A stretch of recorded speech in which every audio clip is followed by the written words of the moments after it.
Podcast, you can't win. I touch black and whites just by stroking my chin. Tell Marva got a plan if he just sit in. And we can be the sons and thus fit in. Talking a good game, topics never lame. Conversations just the same right before they left the brain. Seriously funny, but if you take us seriously, you end up smiling. If not, laugh hilariously. And every Tuesdays we're on the ones, so stay in tune before noon. It's the Podical Sons. It's ridiculously funny.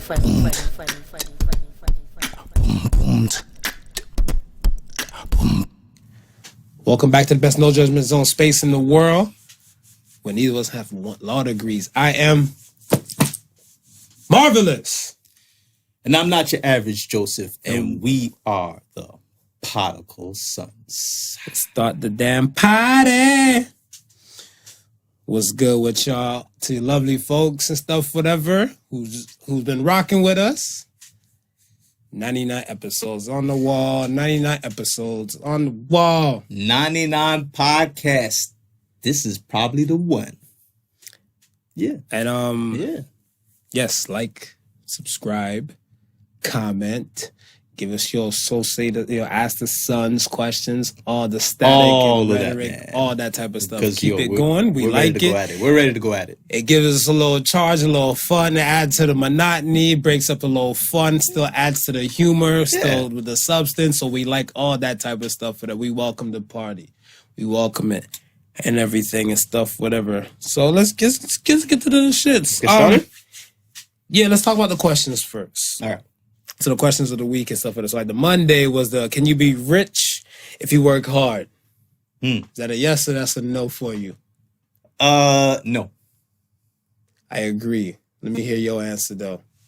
Cause I know a lot of motherfuckers who work hard and poor as hell. Facts. And that's what I'm saying. The world works on not what you know, is who you know, right? Yes. So a lot of times and stuff, you could be busting your ass with like a mom and pop shop and stuff, or you can say you gonna work hard till you own your own business. Right. And then when you do that and stuff, whatever, it doesn't bring you that grit and grind and stuff. In your head, you might have a vision for like a Fortune 500 style type of company. Yeah. But it don't equate to that level. You know what I'm saying? Yeah. So I feel like, nah, but then I see a lot of people saying yes and everything and stuff. And I'm like, how come y'all ain't rich yet? What world are they? I need to. A delusional one with to, a bomb-ass drug dealer or like some popping-ass liquor. Something is happening. I got to get in on the world. Yeah, nah. I know too much people who work too hard for too long and they should be millionaires just off of the strength of the work ethic, but still not there. It is. And then, I mean, we can probably look around the world and see tons of people who ain't done shit to be worth anything and just be rolling in the dough. So, nah, for me, it doesn't equate like that. So what about privilege? Does privilege beat hard work and work ethic? Or nah? I would say privilege does. You're goddamn right it does. I would say nepotism, baby. I would say privilege nepotism does. Privilege can open up so much doors for you that it's not even funny, right? Right. Probably half the world has gotten to where they are today because of privilege. So about white privilege? Oh, we even got to talk about that? I mean, we could. Is there any other type of privilege? Well, there's black privilege too, though. Where I don't get to use my black privilege. You always probably use your black privilege and probably just shit on it because you're black. It's the same thing with white people and stuff. They don't really use the white privilege because it's second nature to them. All right. You're in the hood. All right, yeah, okay, yeah. Give me an example. You're in the hood and stuff like that. You see another black person and stuff, whatever. Y'all just do the little rub man head nod. Like, right. Sup. Right. Sup. Yeah. And it'd be some khaki polo tuck guy walking through the hood and everything like that. They're like, got him. His white privilege don't stand a chance in certain type of neck of the woods. I give you an example. Me and my boys and stuff, whatever. Like, when we take like a little trip, whatever. I think one time we went to Buffalo, right? Mm-hmm. So I think me and Ben Dillinger are the only black folks and stuff, whatever, right? Right. And then we got 2 Caucasian chicks and my boy Keith, who's Indian, whatever, right? We's kind of beat up the block and all Buffalo and everything like that. So I'm feeling kind of lazy and stuff. I'm in the back seat and stuff, whatever. He's like, he gonna pull up, get some gas before we cross back on the border side and stuff, whatever, right? Yeah. I'm looking at this shit like, I'm in the back just kind of soaking it, minding my BI and Kicking everything like that. And then we Kicking cracking jokes and shit like that, whatever. And he's pumping gas. And then I just turn my head, like, you know, I just turn my head and look, I see some dudes like, yo, who the fuck is this Indian dude right here getting his gas, whatever? We about to get this thing. I'm like, yo, get in the car. I'll pump the gas. And then they're like, oh, they got a little chocolate with him and stuff, whatever. Okay, he cool. So, like, when he got in the car and I started pumping the gas and stuff, whatever, they looked like, okay. They gave me a head nod. I'm like, what up? They're like, what up? Yeah. My black privilege came in because they'd probably be like, cat, what's popping? Now, let me ask you this. Father. Would your black privilege have kicked in if he had on a rope chain, a herringbone, some Gucci flip-flops, and let me see, what could you have on your head? Oh, maybe nothing on your head, but you got some Cazal glasses. What, for me or him? For you. For me to have him on? Would you have gotten away or would you have gotten got? That ain't my neck of the woods, so I probably would have got. You probably would have got. But that's what I'm saying. That's still not my neck of the woods, and we didn't get got. Because when in Rome, do what Romans do. Right. Right? And that's my thing. I'm not about to act out of pocket, and it's not my hood. No, of course not. You seen some of those videos on like the gram or social media and stuff, whatever, when they're like, yo, what kind of op is this rolling up on the block, whatever? Like a nigga flicked off the booger off his finger, like, what? And then you roll up, and then he get his ass whooped. Yo, you got to act accordingly when you in some type of neck of the woods. Yeah. And that's what I'm saying. I act accordingly and stuff for that. So I'm not about to go out here flossing like I'm $1 million and stuff for that. And this is not my neck of the woods. I don't know. You could be just stopping for gas. You don't need that. You can't stop for gas and stuff in every type of place like that. You can't stop for gas flossing? So let me get this straight. You roll up in the hood gas station and stuff in a Lambo, ice shining and stuff, whatever. You got the drip on and everything with your outfit and stuff. And you mean to tell me you roll up in the hood? Well, first of all, I don't wear drip. Shit, how you know the Mickey ain't a drip?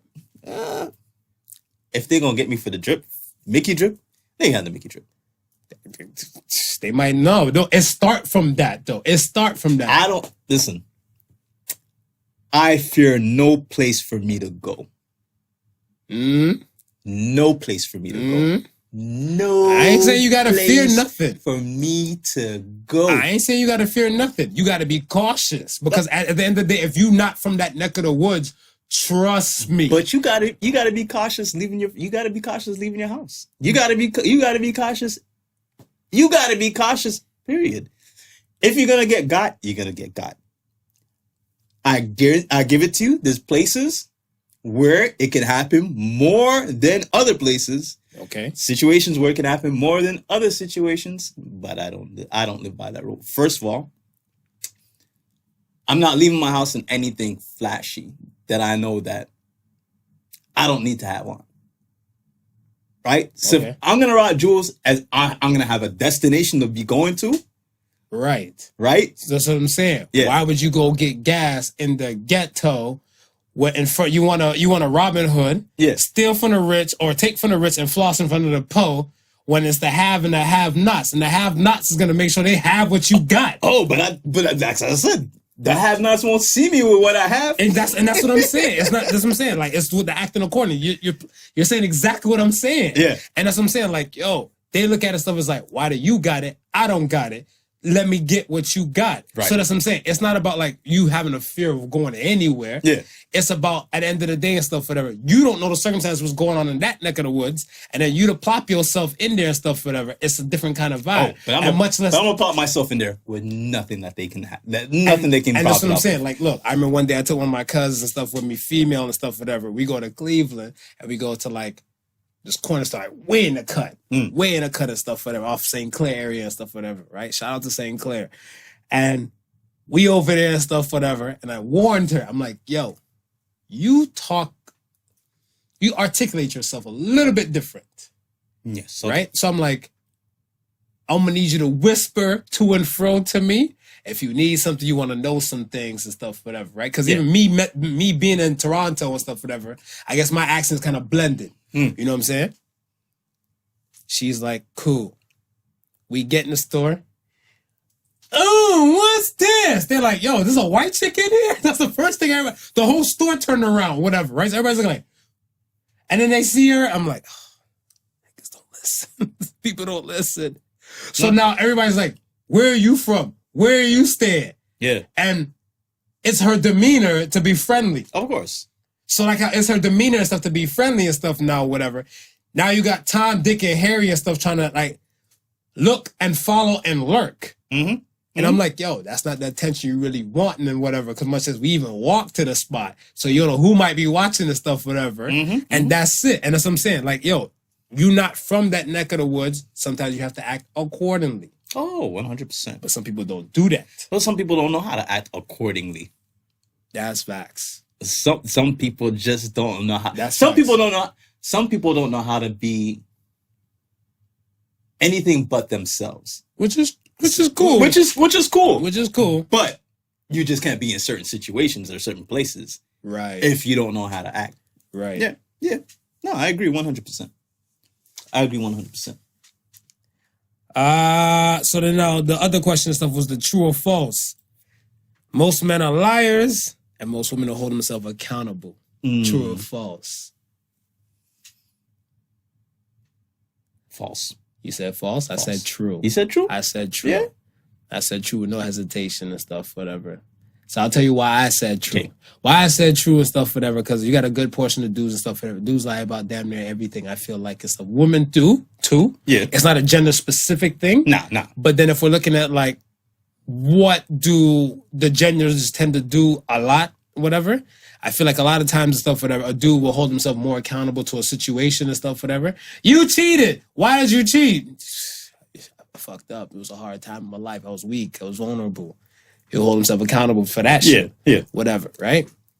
But another time and stuff, whatever, you like a woman like, yo, why'd you cheat? Well, first of all, if you treated me like a queen, we wouldn't even be in this predicament right now.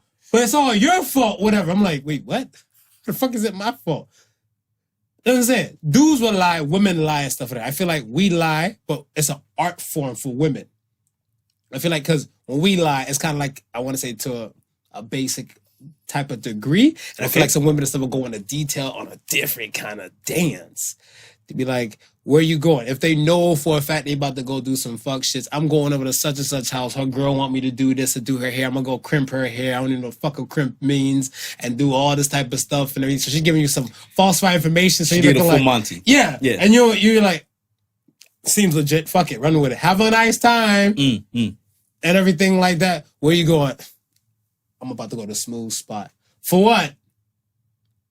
Let's talk about some podcast stuff. Why you can't call him on the phone? We gonna do some other stuff, whatever. I don't trust you. You know what I'm saying? So our shit's more simple. Their shit's more complex. Right? But like the accountability aspect and stuff, whatever. Ladies, you're listening. I look at all goddamn cameras possible. Change my motherfucking mind. Change my mind. Let me know. Because I'm like, I give you an example. So I was in a relationship and stuff, whatever. We're getting ready to go out somewhere. Okay. Yeah. We're getting ready to go out somewhere. I'm like, yo, babe, we dipping out here and stuff like that. No later than 8 o'clock. Function start at 9 o'clock. It's a birthday thing. Right. Get your shit together. This is like the Saturday, about like 2 something in the afternoon. She's like, all right, cool. We chilling. Hit by like 4 o'clock and stuff, whatever. I'm like, yo, I'm about to go backflip in the shower and shit like that, whatever. And she sees stuff, whatever. She's like, I'm like, you should go in the shower first because you got the whole makeup dance and stuff, whatever. No, who the hell's gonna take a shower so early and everything like that? I got this. I'm like, all right, be cool. Yeah. Hop my black ass in the shower about 5. Make sure my balls is clean. Got my little outfit and stuff, whatever. She's like, oh, that's what you're wearing? I want to match you. I'm like, okay. All right, Yeah. cool. Do you? Yeah, do you. When I come out the shower, which one you think I should wear? So I was like, I'm happy with whatever you wear, sweetheart. Whatever colors you want to wear. Whatever you put on. You just match me. Yeah, I'm like whatever color and stuff, whatever, we can match. If you want to go with that color scheme and stuff, whatever, right? Right. This is about like 5:45. 6 o'clock, she backflip in the shower. Boom, boom.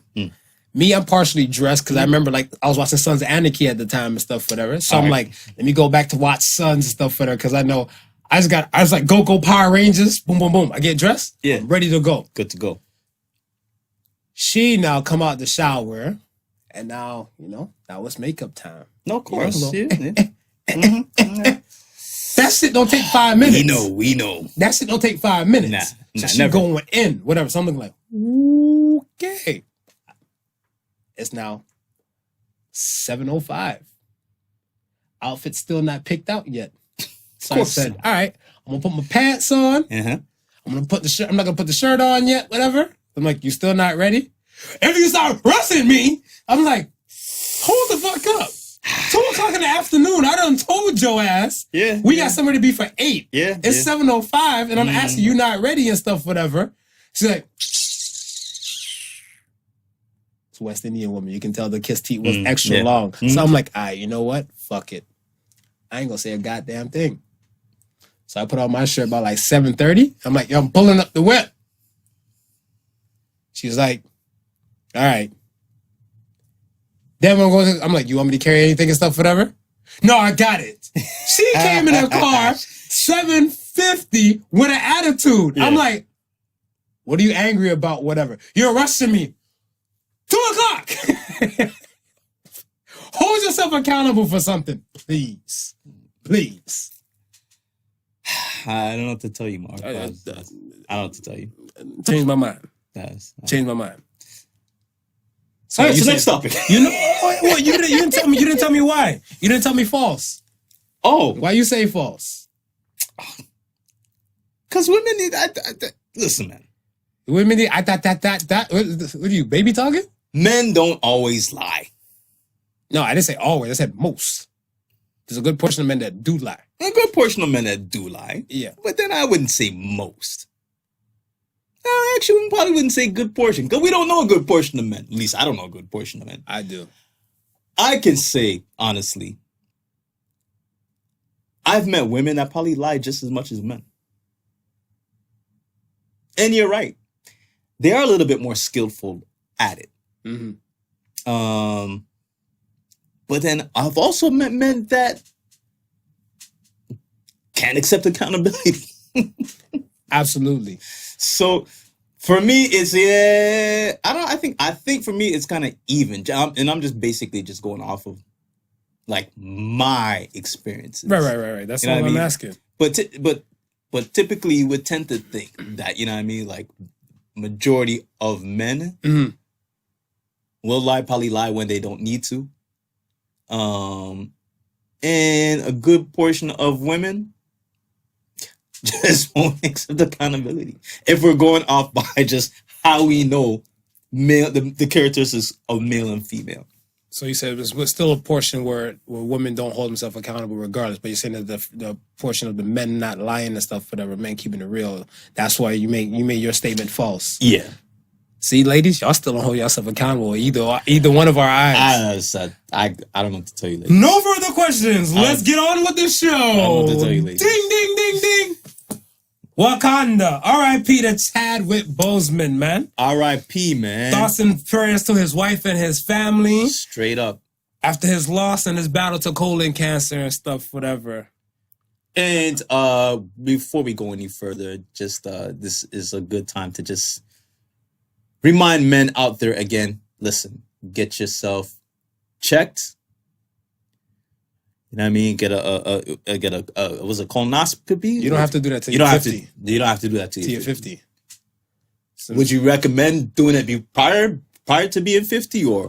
Me? Yeah. No. I would probably recommend the stuff for their people or stuff just to be aware of any kind of changes that you might feel and stuff within your body. Right. Don't hesitate and stuff, whatever. I know some places and stuff, whatever, to places of the world that this podcast does touch to. Yeah. If they don't have healthcare popping like that in their world, yo, you can't play with your health. No. Steve Jobs had all the money in the world and stuff, whatever, still gonna be his situation and stuff, whatever, right? So I mean, like, you just still have to be aware and stuff, whatever. If you feel like something's off, it doesn't hurt to get a medical professional and stuff, whatever, to say what's going on. If you feel physically you're not right, see a regular physician. If it costs you something and stuff, the peace of mind and stuff, whatever, will be a lot more cheaper compared to like the price what you might have to pay. And if not, use it at your disposal. There's healthcare free here in Ontario and stuff, whatever. Some people still don't go to the doctor like that, whatever, right? So I mean, that's one kind of realm and stuff, whatever. But if you're not going through any chronicles, you should still suggest physical, a yearly, once a year physical, yearly physical and stuff, whatever. I think because of COVID and stuff, whatever. My birthday was in like the height of COVID and everything, like whatever. Right. Why I always get my checkup and stuff around my birthday, a little bit prior to my birthday, because my birthday's the ending of April. Yeah. So I always try to do it and stuff before like the ending of April and stuff, whatever. I do my yearly checkup and stuff, whatever. Then, right. So I mean, those type of things and stuff, whatever, is a norm for me. I have possibility of colon cancer from my mother's side and possibility of prostate cancer from my father's side and stuff, whatever. So I mean, like, and diabetes from both sides. Right. So I try to be more aware of my health and stuff, and not because I even work in like the medical aspect. It's the medical because field of family history. Exactly. Family so that's history, what I'm saying. Like, you know, like it doesn't hurt. Prevention is the biggest cure you can use and stuff for that. But I mean, some people don't adhere, and like, don't be afraid and stuff, whatever. Because I want to say sometimes leaving yourself an unknown hurts you a lot more than benefits you. Yeah. Right. So I mean, once he found out and stuff and everything like that, that was his quiet battle that he didn't share to the public, which is perfectly fine. That's his business and stuff and everything 100%. Like that. I think it's and you know, I mean, and kudos for the people who are that were close around them, because being such a high profile celebrity like that, sometimes it's hard to keep things on the quiet, you know, and people are always saying this, people are always saying that. I mean, at one point, the social media was chewing him out because he lost weight, right? And it's so easy for somebody to jump out and say, "Hey, F you guys, he's losing weight because this, that, and that, third." You know what I mean? To come to his defense. It's so easy for someone to do that who feels hurt by want to come to your defense. So kudos for the people around him who just, you know what I mean, just. What if he didn't tell like more than like his household? But that's what I'm saying. Like when you're at that level, of fame and notoriety, even your family will shit on you. Even your family, you know what I mean, will be out of pocket. You know what I mean? And be sharing shit. Like you're not immune. Is that considered family though?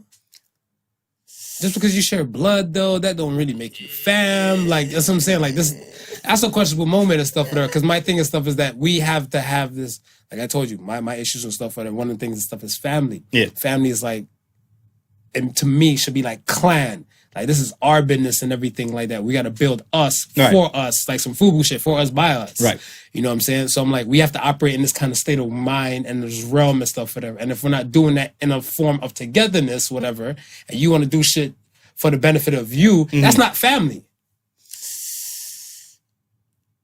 It's we, not me. You're using family as in another term. If we're sticking with biological, because I'm just using it as biological. Whether we rot together or not, your blood is my blood. Right.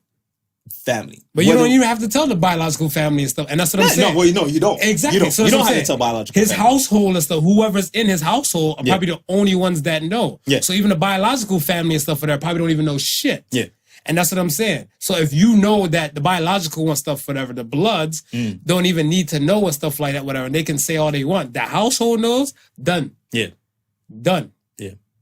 Well, kudos. I mean, it kept on the wraps. Kept on the wraps.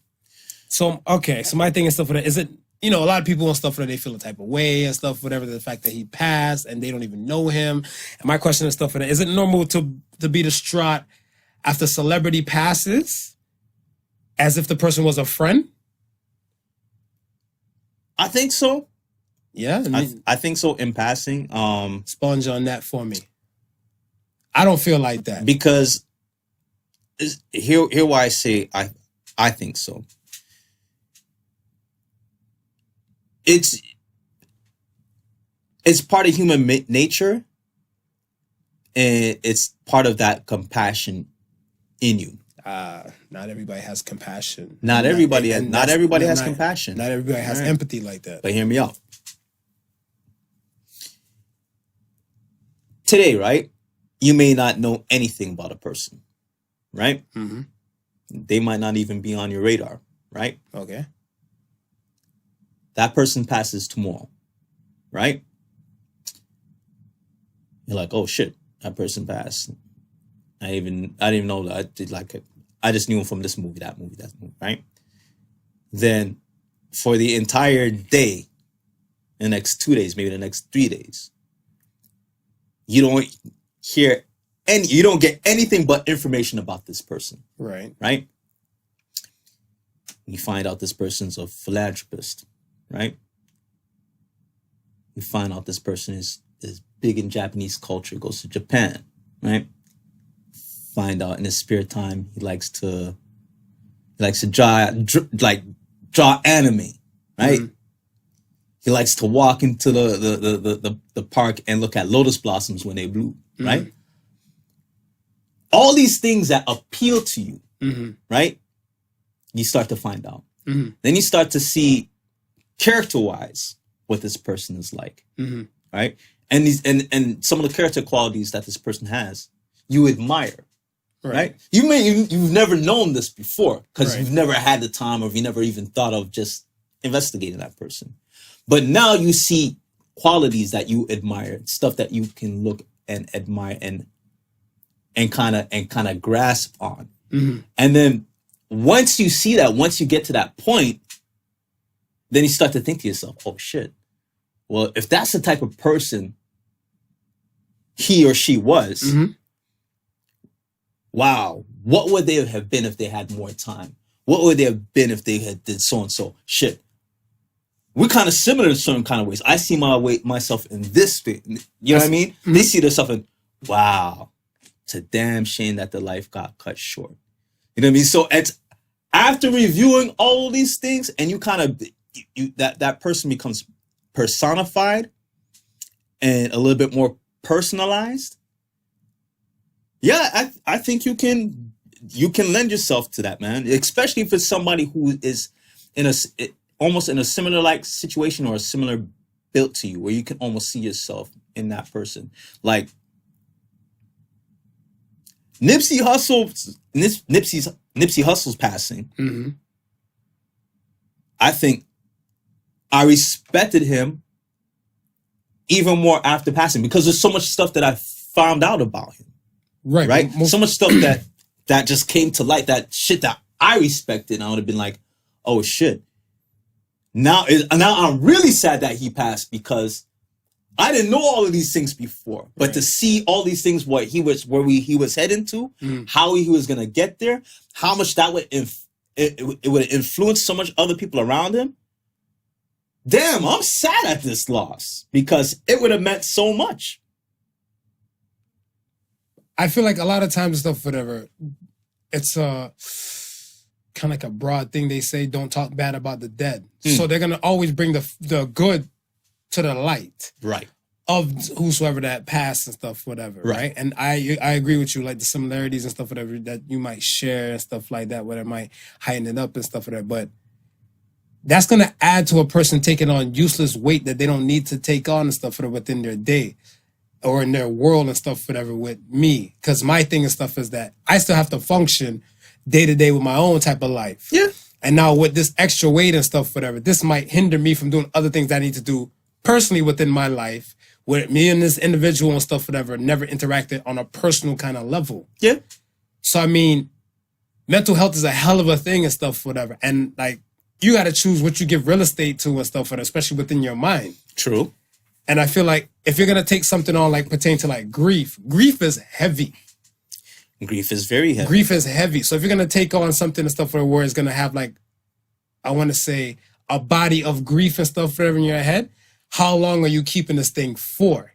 If you're keeping it for, like a hot 2-3 hours, yeah, by all means. A day, okay. But I'm like, when you're going past the day mark and everything like that, whatever, like, is this going to be healthy? Because in any case, another icon or whosoever and stuff that person deems like that, whatever, will motive they pass and stuff, whatever. Right. Now you have a concrete thing like, damn, we lost this person that day, we lost this person another day and stuff, whatever. Another person, that compound effect is going to fuck with that person's mental and stuff, whatever. And you can't take on that extra weight. Yeah, but if you're going to grieve like that, then you definitely need, I would say you would need to figure that out and solve that.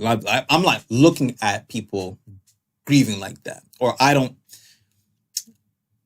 I wouldn't expect anybody to grieve for somebody they don't know more than so. Like, what do you mean? Like time frame, or are you talking about like a specific amount of time frame? Like, I don't expect you to grieve over the celebrity that passed, like how you would grieve over a loved one, like a close personal loved one. Like, I agree, but it is not. That's not the case. But that's what I'm saying. If that's not the case, then that person or that individual, it's themselves, probably needs therapy, counseling, some sort of thing. But then I wouldn't just, at that point, I probably wouldn't just knock it down to it just being a grief factor or them grieving over that one person, that celebrity person. It might be something a little bit more than that. Because I would agree with you. If you're going like 2 or 3 days, I mean, you got your own problems. You know what I mean? This grievance not bringing this person back, and that's not to say that you can't feel sad or can't feel. You know what I'm saying? And I'm not trying to feel like Wednesday Addams and stuff to the peoples and stuff that feel a type of way and stuff. But I'm looking, I'm like, yo, we got to keep things moving and stuff in our own personal lives. This person, you don't know them directly and stuff like that. Whatever. Yeah. You shouldn't have that occupy so much real estate or for a long duration and stuff within your mind. I think right now it's the time that we're in. I think a lot of people are more susceptible to their emotions than anything else. I mean, we just watched as a Black community, a man whose 3 kids was in the car get shot 7 times in the back, right? So your emotions are high. Your emotions are running high on that, right? Right. Then, right after, well, not right after, but a few days after, or a week after, Chadwick passes, right? And I think what's happening, I think why so many people are and I can't speak for all the community, but I'm just trying to wrap my head around it with the Black community. I think just the stress of what's already going on, right? The fact that this guy, solid guy, genuine good guy, right? We ain't heard, as far as we know, we ain't heard nothing salacious, no scandals, no nothing about him, right? Yet. Yeah, so it's saying, as far as we know, we haven't heard none of that stuff about him, right? Because they said Martin Luther King even had a side piece. Well, yeah. So, yeah. And then on top of that, he's played an iconic role of a generation for black people, right? He's played a role where Black people have, you know what I mean, for the first time may have seen themselves in a positive light. So that character, for a lot of people, even though we know how the Marvel Universe operates, we know 1,000,001 different people could be one super character, can be one superhero, right? You can have 6 different, you know what I mean, 6 different people play one Iron Man throughout the that's DC though. That's DC, not Marvel. Marvel, they do it too. Marvel will get away with it too. How many Tony Stark? How many Iron Man have they been? How many Captain Marvels has there been? 1. There's been about 2. There's been 2? There's been 2. Captain Marvel? Captain Marvel. There's a male Captain Marvel. And Captain Marvel's You think Captain Marvel from DC? There's the Captain Marvel in DC, Shazam. Captain Marvel in DC, okay. And then you have Captain Marvel and stuff, whatever, and thing. All right, okay. All right. But also, we know a character can change, right? We know that, right? Okay. And we know somebody else can take on a character role. Just like, what's the wing guy, the Black guy in Endgame? In Endgame? Yeah, when Cap threw him the shield after. When Cap threw him the shield, who? Thor? No. Thor with the wings again. With the wing, Black Falcon. Black Falcon. Yeah. That thing threw him the shield after, right? Yeah. Because he's supposed to take. No, he hasn't. He didn't become Captain America. He didn't come. No, but he just threw him the shield. Yeah, he just threw him the shield and he became. Yeah, he just. Okay. A lot of people are looking at that Black Panther character as a dead character. simply because Chadwick has passed. Right. I mean, they can't separate the two. And that's what I'm saying. That's people in general. Remember, I told you, Yeah. so I have a thing and stuff where like, for the longest, until I seen Idris do so many roles, he was always Stringer Bell from The Wire. Right. In my head and stuff whatever. Until he start doing other roles, I'm like, what is this man's name? Oh, Idris Elba. Exactly. All right. Okay, so if they can't separate the two, right? Yeah. Then for many people, Black Panther, that character, that strong black individual character, has died in the midst of when we're looking for strong black characters, Right. to kind of, you know what I mean, kind of take us out of this crazy mess that we're in. So I think that kind of compounded everything as far as the way how black people felt with the passing of Chadwick. May he have played another character outside of Black Panther and not played Black Panther, I don't think it would have been the same. Well, I don't know. 'Cause I think I feel like when I don't think it would be the same response. A lot of people didn't know who he was until Black Panther. No, I seen 42. Well, I mean, I seen 42. and that's what I'm saying. but I'm saying, on a whole, a lot of people probably didn't know who he was. And that's what I'm saying. I can't speak for that, whatever, because my thing, I can only speak for in the realm of myself, though, whatever, because my thing and stuff is that Jackie Robinson is an iconic black person. Iconic black person. And so that's what I'm saying. When So he did the role, okay, let me rephrase it then. When he did that role, would he have been an A-list actor or would he have been a B-list actor? I guess a B-list. He might even have been a C-list actor at that point. I guess, but that's what I'm saying. Like, see, that's what I'm saying. Like, the same thing. If we go back to like the Mount Rushmore thing, I don't want to pull away from Chadwick and stuff, but if we go back to like the Mount Rushmore thing and stuff, whatever, it's subjective, right? You get what I'm saying? Because when I seen the movie and stuff, I was like, God damn, Jackie Robinson went through some shit, whatever. When when the Negro League and everything merged and stuff like that, I was like, yo, the Brooklyn Dodgers wasn't a nice place to play for. Nah. But that's what I'm saying. Like, I like history type of flicks. Some people don't like history type of flicks and everything like that. And then me, if I'm going to watch the history type of flick, I'm going to do research to see what's fact and what's fiction. Right. That's just me.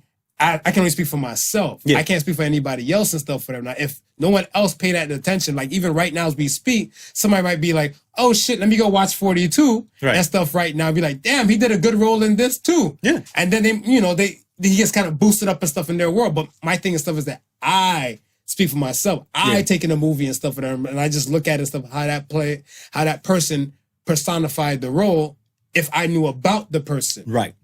So I knew about Jackie Robinson and stuff, whatever, from like clip-ins, Black History Month, stuff like that, through school and stuff, me going to school in America and everything like that, whatever. But now you have a person playing a character and embodied it, whatever. It's like, okay, even the Thurgood Marshall, when he did the Thurgood Marshall and Marshall and stuff like that, when I was like, damn. I was like, yo, this guy's something and stuff whatever. So that's what I'm saying. When he came up and stuff whatever, somebody's like, they got the African dude, they got some new African dude playing Black Panther and everything coming up in a Marvel movie. I'm like, nah, he American, doc. Yeah, because he just walked into their world. But I've been. This is what I'm saying. Like, this is what I'm saying. Like, for the majority of people, it was Black Panther when they found out who Chadwick Boseman was. Right. For like, we watch movies. We know what the type of movies that we watch and what we're into. So his character would have passed us in movies prior, right? Right.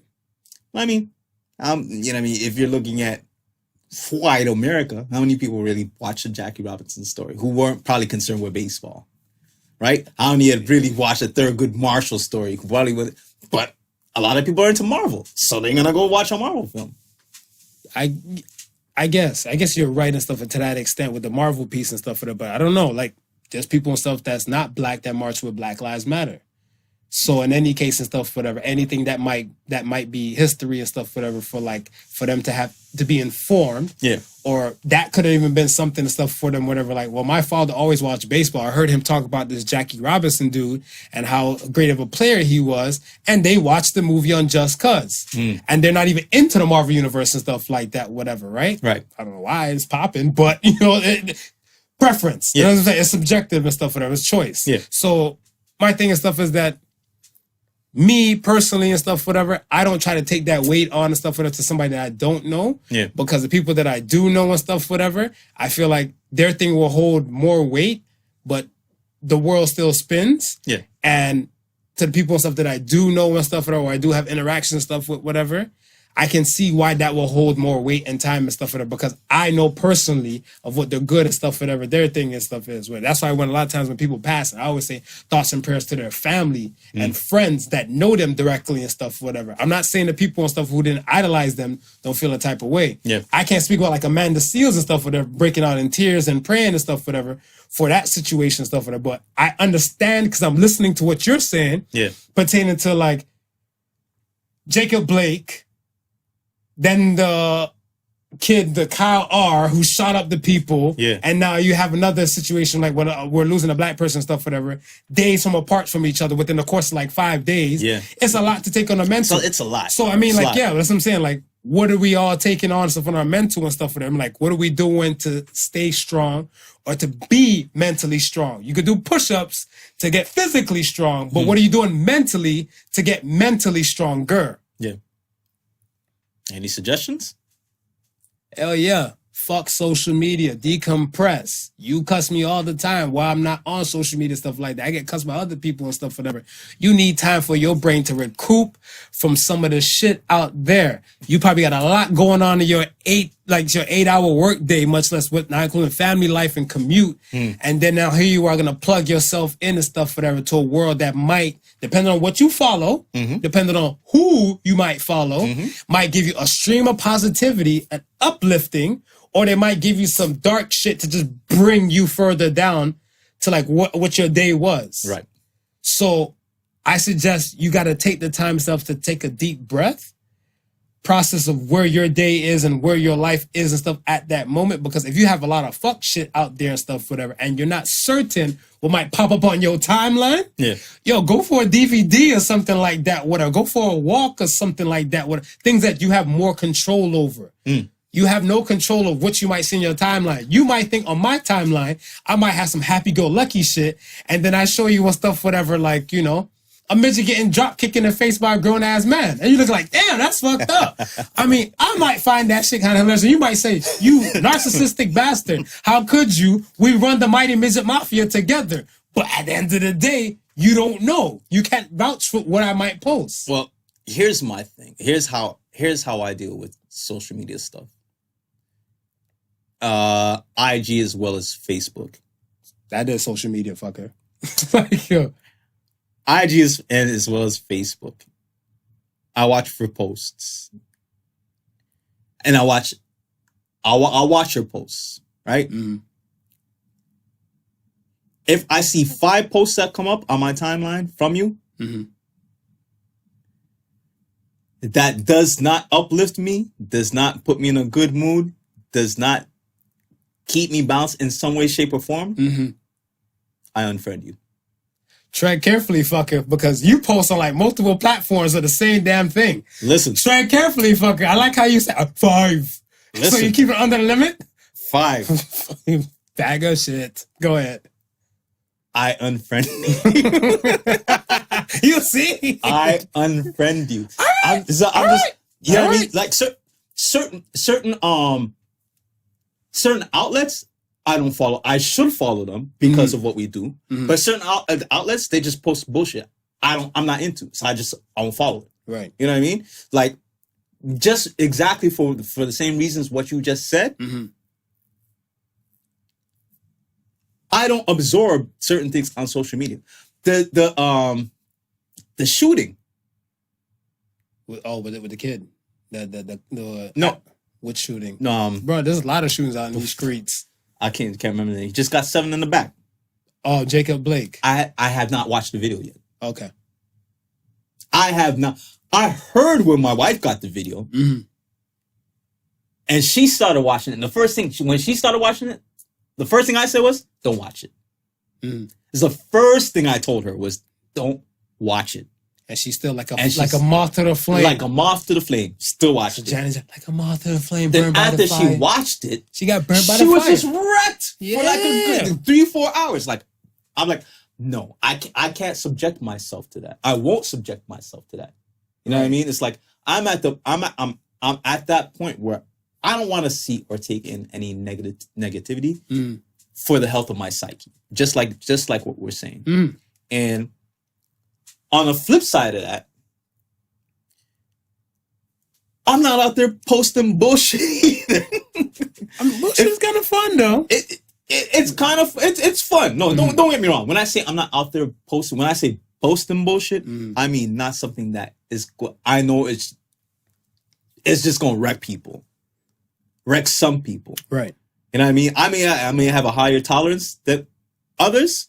So if I look at it and I'm like, this might not rock too well. Well, I think or even a lot of times, because I mean, we are on social media with a purpose, right? I've got my not your average Joseph page.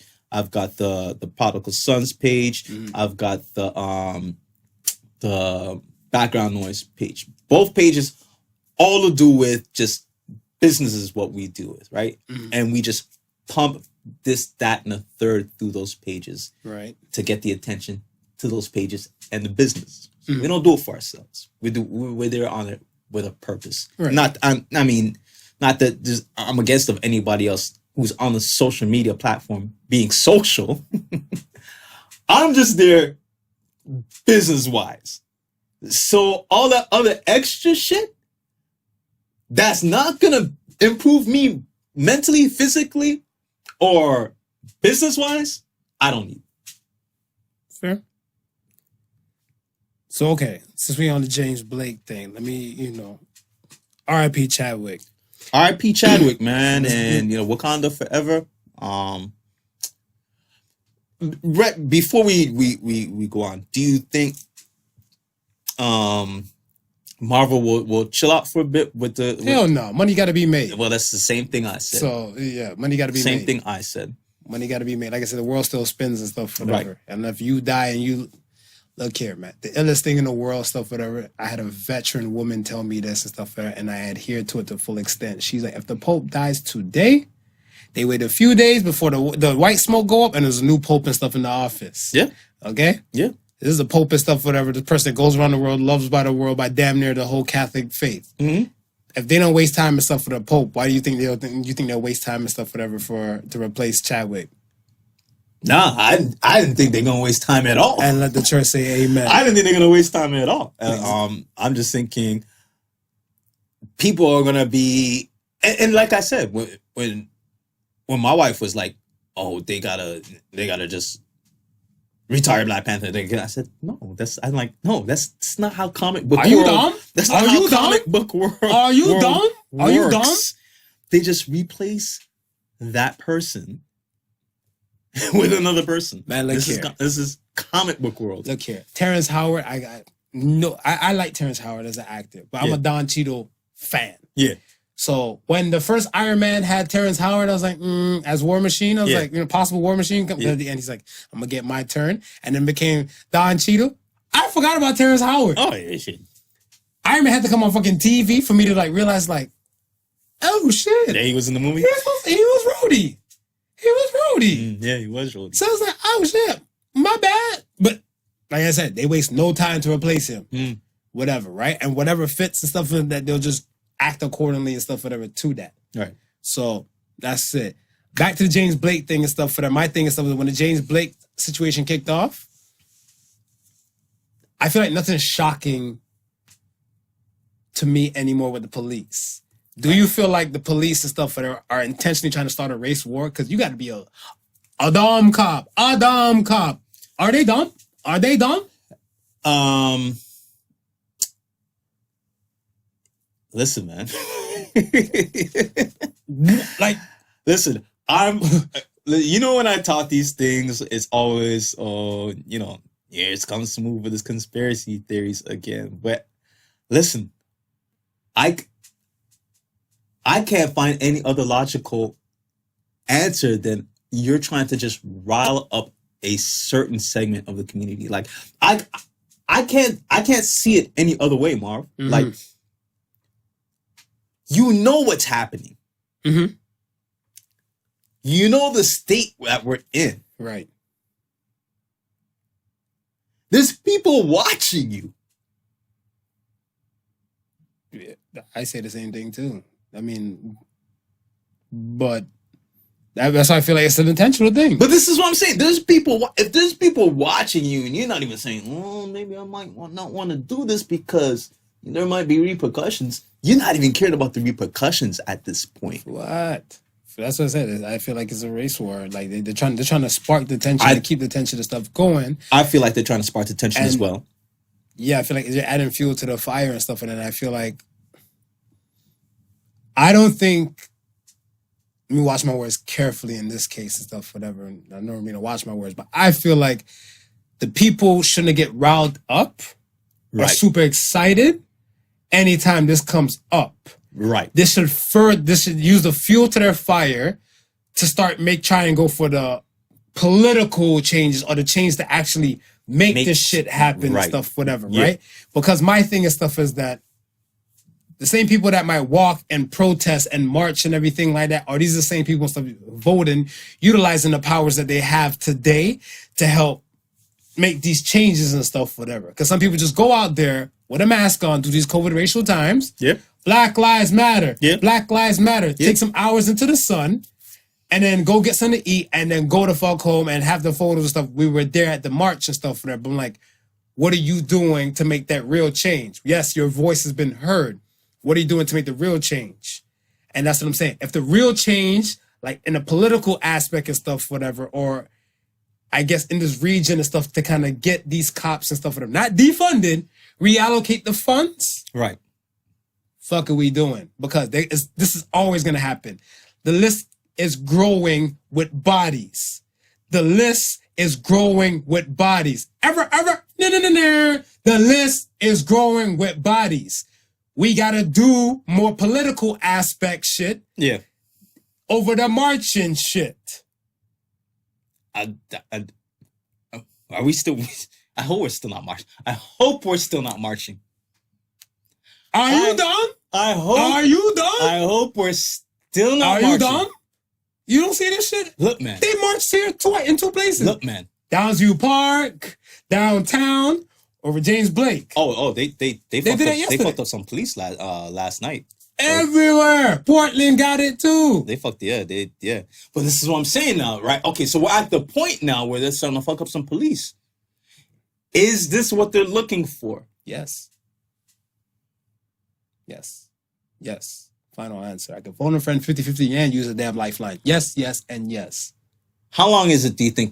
How long do you think it's going to be before we see the next martial law curfew? Because I think it's going to come.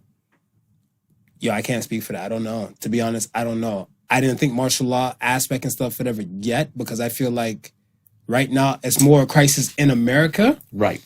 And I think once it, like how it's kind of like you're looking at your neighbors across the street. Right. You see your neighbors start boarding up their spot and everything. Say a hurricane and stuff is coming up and everything like whatever. You're like, yo, you got enough food, you got enough water, you got enough shit in the house stuff to hold you down.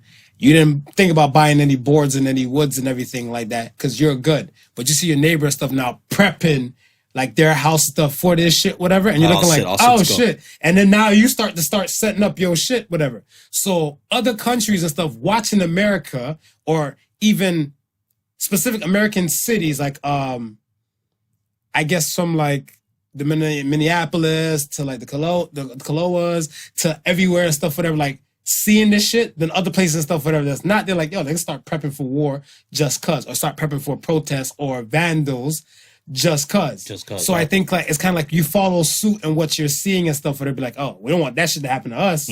So they'll start prepping. And I think when the preparation and stuff start to come in and stuff, whatever, I think they're already like saying martial law might be in place if this doesn't succeed. You get what I'm saying? But I think when certain things kind of go past to a point, whatever, they're like, we don't know what the fuck to do.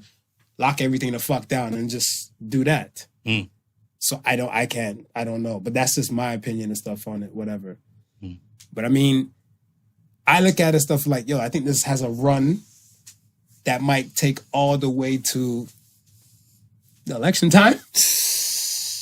Well, that's what Trump is hoping for. I can bet for sure. Yeah. Agent Orange and stuff is hoping for this, whatever, right? Because I mean, like with the whole thing with the USPS, when we graze upon it and stuff like that, whatever, like last week and shit like that, whatever, too. It's like the USPS and stuff, whatever, United Postal Service and their kind of thing, where we're still living this COVID time and now all this type of war shit and stuff, whatever, and, you know, the marches and everything like that. You know, you got the young boy and stuff, teenager go shoot the crowds up and everything. People are going to feel unsafe. So it might as well be beneficial for people to just vote from home and send it in. Yeah. The Democrats, or I don't want to speak for all Democrats and stuff, but I feel like a lot of times the Democratic folks are more like the boots to the ground peoples and stuff, so they can't really make it out on election day to do these votes or some of the advanced polling and stuff properly. Right. Republican people and stuff, they tend to make this a priority because they're still in the minority, believe it or not. Republicans are still in minority and stuff, whatever. There's more Democrats than are Republicans, but it's just that Republicans vote more. Right, right. When the Republicans and stuff, whatever, can do the voting thing and stuff like that, whatever, if we're going all out by that, the Democrats will beat them. But not every Democrat and stuff, whatever, makes it a priority to go and vote. Right. So I think this thing might just, if people were like, you know, stay woke, niggas sleeping, like, if they kind of take adhere and stuff, whatever, like, yo, from May to George Floyd, to now August, approaching September and stuff, whatever. When this podcast dropped, we're in September. Right. We're not that far away from poll time. No, not at all. So that's how I look at it and stuff, whatever. But my question to you and stuff is that after elections, do you still think America will be burning? I still think America still might be on fire. But do you think they might still be on fire with all this? No. Oh, talk to me. At the same time, I don't think the fire will be put out. Fair. But I think, depending on who wins this election, there's going to be a incredible mandate to get the country back under control. Right? And once it's back under control, try and pump through the economy again.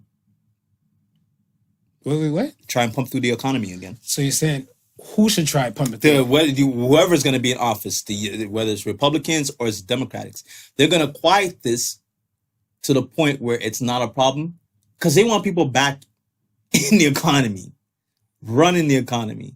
That's what they want to happen. Yeah, right now, they can have they'll welcome disarray as much as they possibly can because disarray possibly might mean that I could get back into the office again.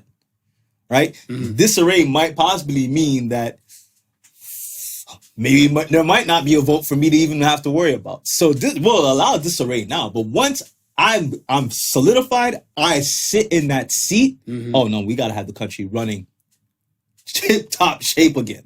So whatever was a hindrance before, we gotta squash all of that, right? And get this on a certain platform. Now, once it's on a certain platform, I could care less if it goes back to shit's hell. Okay, that's what I said. Yeah, the fire will quell, but it won't be put out. Okay, I get it. Let's talk about the NBA teams and stuff. Well, fuck it. Let's talk about the sports teams in general. Salute to the sports teams. Sports! This past Wednesday that participated in stuff, whatever. And a boycott. Yeah. Because these people, hashtag Black Lives in Jeopardy, is still popping up. And if you don't know, now you know, sucker. You know, because I mean, I seen it. And when I was hearing about it and stuff, whatever, from like earlier talks and stuff on a Wednesday and stuff, whatever, from work. Right. I was like, are they really going to do it? And I seen it and I hand clapped the NBA first. Yeah. And then when I heard about the MLB and stuff, because I knew those MLB games popping off when I was at work. I was at work on a Wednesday. Right. So I'm like, MLB games are still going on. But then after, I guess, the Bucks didn't play, around that time frame, all the other MLB games stopped. Because Milwaukee Brewers had a game and stuff, whatever. I think like around like that 4 or 5 o'clock mark and stuff, whatever. And they didn't play and stuff, whatever. And then the other games and stuff as well didn't play. So salute to the teams and stuff, whatever. NBA, Major League Baseball, MLB, MLS, Major League Soccer. Right. Hockey, y'all clout chasing. That's my story and I'm sticking to it. Hockey's clout chasing. They clout chasing, man. That's not clout chasing? That's not clout chasing? Let me tell you something with hockey. There's like probably like 5 black people in the damn league. Just probably. Exactly. And I could see probably hockey being a sport where more rednecks would probably watch than anything else. No, rednecks watch NASCAR the most. NASCAR, okay, well, NASCAR. You ain't getting one of these blackout things in NASCAR. No, hell no. But Roonington? Hell no, Buck Rooney. We're going to watch a NASCAR and drink our Busch beer. I still got my Confederate flag waving. That's what I'm saying. So I'm like, yeah, nah. But hockey, I don't even think and like I said, I think because there's not too many black folks in hockey. Yeah. I think I'll even go as far as saying it's probably not a lot of black folks that watch hockey. I don't know though. I don't know. We'd be because like if you didn't have the black people that watch hockey and stuff, whatever, like they had to inspire these peoples and stuff, whatever, to play. Like PK Subban, Carter, those type of people. Oh, wait. No. Black Canadians watch hockey. Yeah. I don't know about y'all black Americans. That's how you feel. I don't know about you black British. I don't know if there's any... You black British. Bitch, you black British. I don't know if there's any Caribbean that have an ice rink.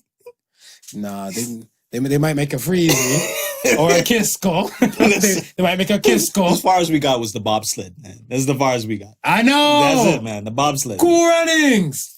I mean, I don't know. Like, yeah, you're right, though. Because, I mean, when I seen all that type of stuff, it just made me question some things that pertain to hockey. And then, like, when they have their thing with their players, I think, said their little piece about Black Lives Matter and this is wrong when this is what they're standing up for. I'm like, y'all still play your fucking games and stuff, whatever, on Wednesday. Y'all didn't stand in solidarity. So talk your shit, NHL. Nope. I said it, but yeah, I mean, and some people's and stuff that had issues and stuff like that, whatever, about like, why didn't the NBA players fully boycott through and all that type of stuff, whatever, like for the rest of the season and stuff, whatever. Like, you can't put the blame on the all-star players. They are employees of an organization. Of course. Please do not crucify LeBron James and stuff like that, whatever.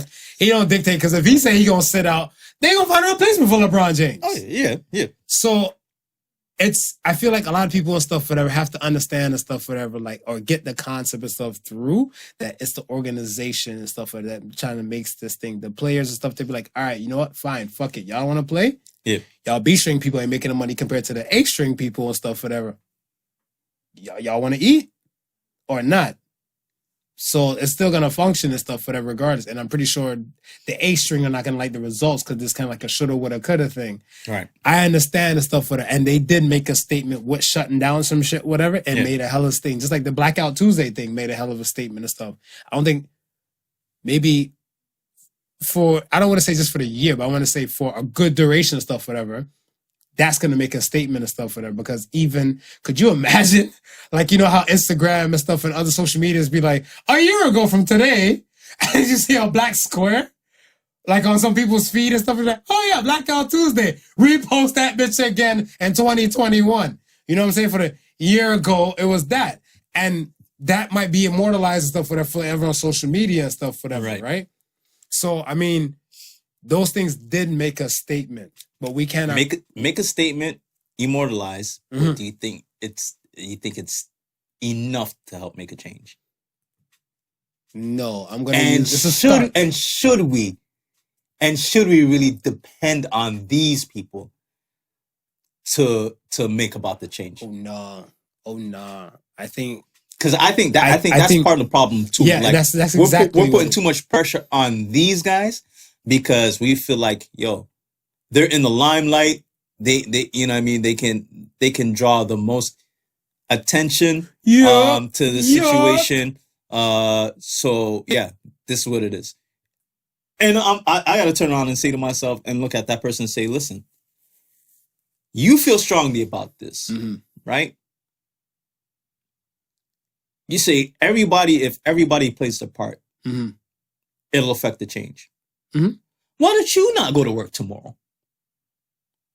See, what happened was I got this cocaine bill I gotta pay for and stuff. And my dealer about to come collect and everything like that. Because I told him I get paid on a Thursday, so he's come to check me first thing Friday evening and stuff for his payment. So I can't have my money short because I can't, pay the bill to see I'm snorting the proper line. Everybody wants to point the finger until the finger is ready to be pointed back at them. It is what it is, man. You know what I mean? You sound like trumpet. Yeah, it is what it is. I got that orange hair, but I flip to the side. Yeah, but it's true though. You know what I mean? It's like these people at the end of the day, when they grew up, all they wanted to do was play basketball. Yeah, like this is absolutely. A life dream for some people. Yep. And I mean, winning a championship is a life dream for some people. And because we feel that they should be making a political statement through all of this, that, you know what I mean, like they should just erase everything that they worked for or put aside everything what they worked for. Now, if they're willing to do that, listen, I'm going to rock with them either or, right? Like this struggle is not yours alone. It's not mine alone. And I can't expect you to do something that I may not be willing to do myself. Because I know if I say, listen, I'm going to stand in solidarity and not go to work for an entire week, I'm going to fuck myself up for not going to work for an entire week. Right. So I can't now look at somebody else and expect them to do the same thing. I don't know their situation. Right. Yeah, they're NBA players. I'm not watching their pockets. Right. I don't know what the bills they got to take care of. I don't know who they got to take care of at home. Right. There's a lot of stuff. That's valid though, because I mean a lot of people pocket watch and stuff, whatever. Like people with kangaroos or some shit, right? And that's the thing that's kind of wild and stuff, whatever. Where you don't know. Nah, it's the same thing with Chadwick. You don't know. You didn't know. You didn't know. You didn't know and stuff, whatever. So you can't assume anything and stuff, right? And that's the thing, because you're right. They have mouths to feed. They have families and stuff, whatever. All of that. They got cocaine habits to support. All of that. They got some OnlyFans chicks to pay and stuff, whatever. You know what I mean? Couple bitches to fly in. I mean, shit's expensive. I don't know about the bubble, though. I think they got a couple concierge people to bang. But, but you gotta pay them hush money. So shit add up. You need hush money. Shit add up. NDAs don't stand shit no more. You need hush money. You need hush money. Be like, look here, the hush money keep coming. If you know how to shut the fuck up properly, we'll have to go through the courts. So I mean, yeah, you need the money to come in, whatever, right? Remember that one time?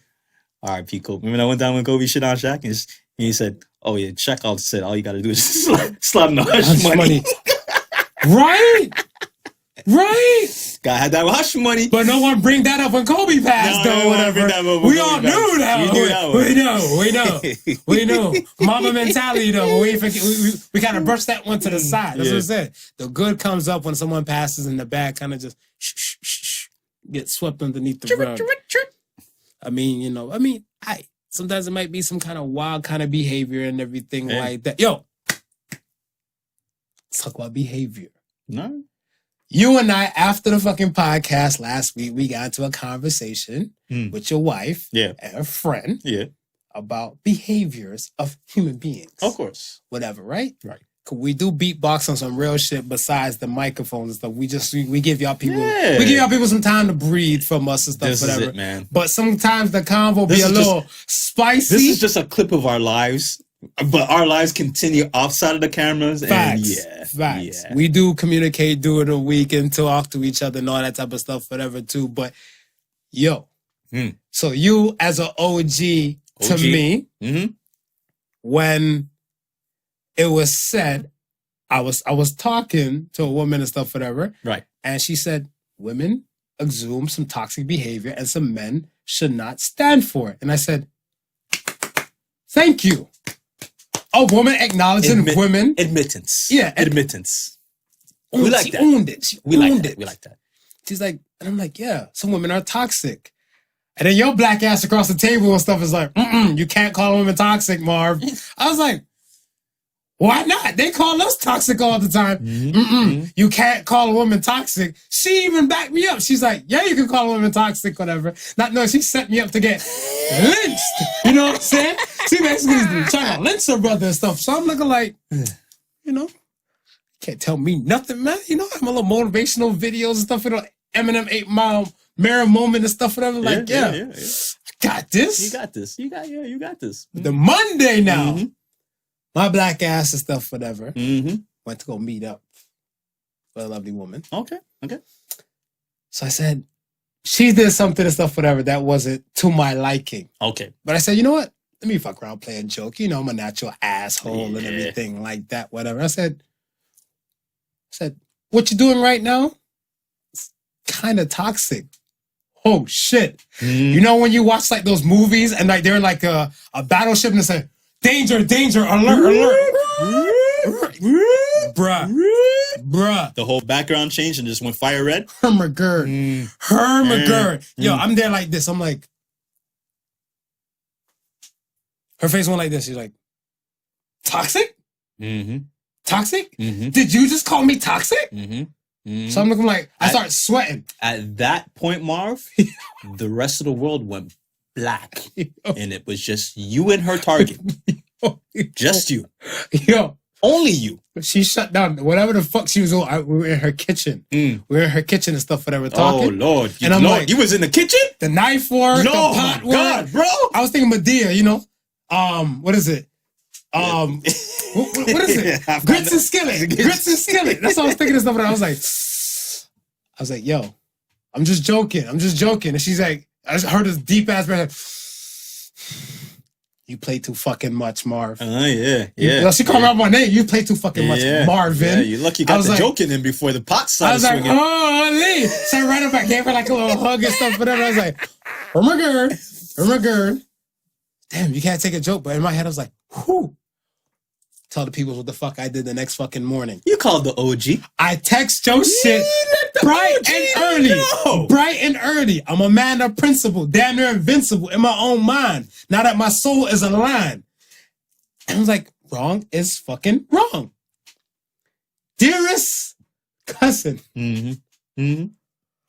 I apologize. Hold on, let me read it for verbatim. Read it for verbatim. Let's go back in time. I tried to warn him. Listeners. Verbatim. I tried to warn them, listeners, because Tuesday, 8:04 a.m. You give you the timestamp too. I'm giving a timestamp too. Dearest cousin, you were right. Exclamation mark. I was right. I called a woman toxic last night and she spazzed out. It was funny as hell, yet scary. Sign, your favorite cousin. I was shook. Holy fuck. I lost my shit. I was like, yo, I had so much more questions. I'm like, I'm not even trying her. No. Because you know what? I think I heard like Dej Loaf in the back of my head. Let a nigga try me. I'm gonna fucking catch a body. I'm like, I'm not about to be the body she about to catch. Don't be that I got body. A son to raise. Don't be that body, bro. I got a son to raise. So I'm looking like, all right, you know what? Fuck it. Let me now collect data and stuff, whatever, while I'm at work. Yeah. After I admit I was wrong to you. Right. Said, so now you gotta put some proof to the pudding. I gotta collect some data and stuff for her. Come looking like, holy shit. He warned me, but one person said that. So like one person said yay, another person said you saying nay. Yeah. Let me collect some data. Right. So then I came up and stuff, and I'm talking to women and stuff, and I'm like, which is more worse? Calling a woman a bitch or calling a woman toxic? In your realm, what do you think? Right. What do you think is worse? See, I would assume bitch is worse. I would assume bitch. Mm-hmm. But the expression on your face doesn't look like that's the That don't look like that's the answer you got. No. I'm a battered man. I'm a changed man after Monday night.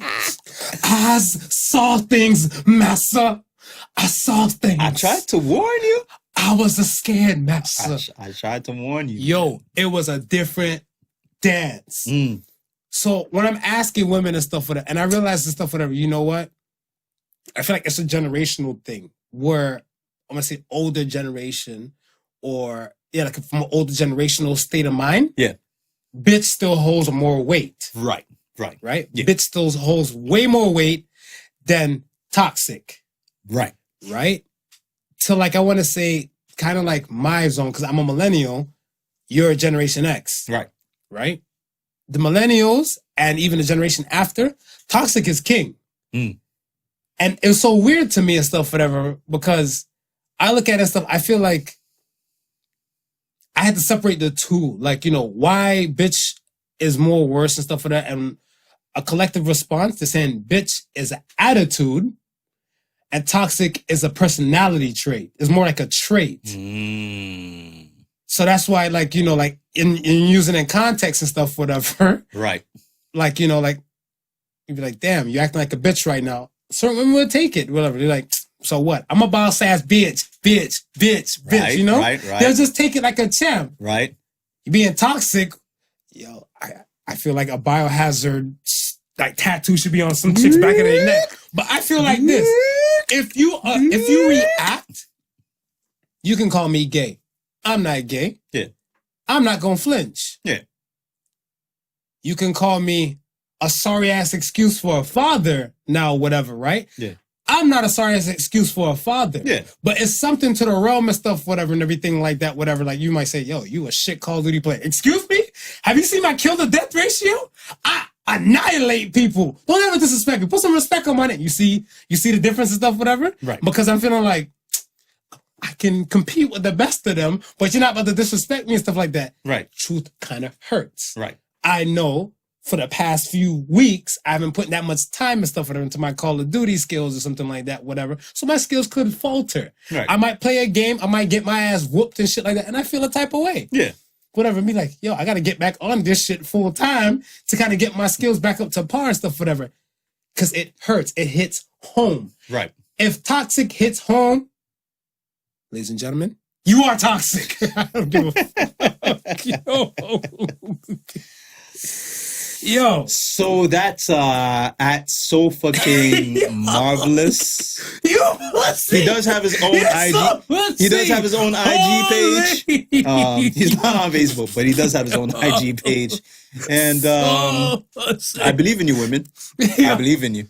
You know what? I said I won't stop calling men pussy. You know why? Why? Because I feel like when you call a man pussy, I like pussy. Mm. I'm not going to call you something I like. Okay? If I'm trying to shame you or put you down or something, I'm not going to call you that, whatever. I'm going to call you SpongeBob SquarePants because that boy is annoying. A repeat come on, it'll piss me off. So you SpongeBob right now. I'm you SpongeBobbing right now. You know? I mean, that's it.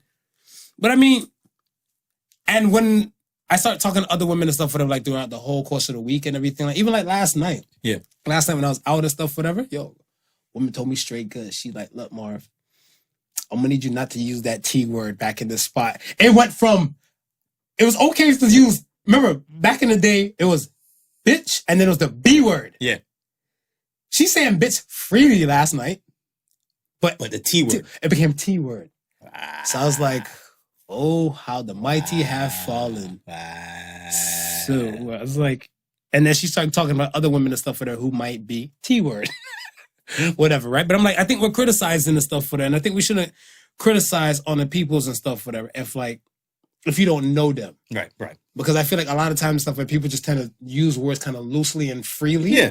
And I feel like the women tend to throw that at men a lot, and certain men don't know how to react and stuff for it. Or they probably just like, you just gonna talk your shit, whatever's clever and stuff for that. But you know, as a person and stuff for that, if you're toxic or not. Right. I can't tell you whosoever and stuff, whatever at the home, whoever listened to this and stuff, I can't tell you. Yeah. That you're toxic and stuff like that, because you know you. Right. I'll know you I hope to 80%. Yeah. But then you know yourself 100, whatever, right? So that be that. But I feel like, we just criticize and judge people and stuff, and I feel like those type of words and stuff, whatever, is part of that whole judgment thing and stuff, whatever. I could agree to that. Let me ask you, is criticizing a person the same as judging a person, though? I don't think so. Really? Yeah, I don't think so. Really? So what's the difference between the two in your words? I think with criticizing, you're more of speaking to something that you may already know or you may have seen as a fact, like the way a person walks. Let's say they walk, right, and the person walks with a limp, right? You're criticizing that person for walking with a limp, right? But then you see that same person walking, and he's walking with a limp. And you're saying, "Oh, that character is a shady guy." Now you've made a judgment based upon what that person is doing. The judgment that you made is not factual. You don't know if he's a shady person or not. Right. See where the difference for me lies? I see. So you can criticize something, but it be factual. Judgment does not have to be factual. More opinionated. Right. More opinionated. Like, also, all right. Like, as a good person, do you say to yourself and stuff, whatever, like you did something wrong to anger a person? Like when they start passing, quote unquote, judgment on you? Because like somebody, like, I might say to you and stuff, whatever, some shit like, I don't want to say toxic. I'm scared to word it. I got PTSD from that shit now. Don't make me flip out on you. I got PTSD. Don't make me flip out. I don't want you to crack my head with a fucking microphone and stuff, whatever, real quick. A lot of heavy stuff. You better put please stand by on the fucking all cameras and shit in this bitch. Whatever. But I say something and stuff, whatever, to you, and like in a more in a judgment manner, because you know I come from a realm with no judgment, right? Yeah. Whatever, right? Yeah. Like period across whoever I'm dealing with, and you might take something and stuff, whatever, in a way. So I mean, like, you know what, the way you spoke to such and such today and stuff, whatever, that was very poorly on you, because a good person want to act like that, right? Right? Yeah. Do you now criticize yourself? Or do you now look at yourself and stuff and like, yo, is Marv trying to judge me? I would try to see where you're coming from first to see if there's any validity to what you might be saying. Gotcha. Okay. Right? Because there could be validity to what you're saying. But if I've now looked into myself and say, well, there's no validity to what you're saying, then for sure you're judging me. I got 99 problems, but a judge ain't one. Hit me. You understand? Yeah. You can critique, you can critique. Yeah. And then I can see what you're critiquing about, and I can say, okay, yeah, this, that, and the third. But if I can't see what you're critiquing about, then you're judging. Oh my gosh. See how that works? That's a breakthrough right there. That's therapy right there. That was a breakthrough. Yeah. Oh, look at that. We got it. Look at that. We hold it down. All right. Cool. So, okay. Give me 5 different types of judges besides God and the judicial ones. I feel like only God can judge me. Teachers. Yes. Okay. Teachers, I think, are very judgy. Teachers are very judgy. Mm-hmm. Women! Men. Men too. Men are judgy. The average man and the average woman and stuff, whatever, I feel like they tend to judge and stuff often and stuff, whatever. Like I was saying and stuff last night, where I was like, or earlier this week, I was like, why are people still slut shaming? I thought we were past that and stuff, whatever, right? Right. And like a woman jumped in and stuff with her. She's like, no. She's like, if she want to fuck whosoever and stuff, whatever, like, you know, her man, multiple times stuff in the week, that's fine. Yeah. But I'm like, but some women might not believe in monogamy and they might be polyamorous. So, i.e., they can sleep with multiple people and stuff, whatever. Her body, her choice. Right. And she's like, no, she's a hoe. I was like, oh my gosh. To the hypothetical woman I was speaking about, whatever, I am hurt for her. I would slut walk for her. You'll slut walk for her? her? I would slut walk for her. You'll be her slut? I could be a slut. I'm free. I'm available, you know? I knew there was an interior motive there. Yeah. Hey, are you judging me right now? Yes.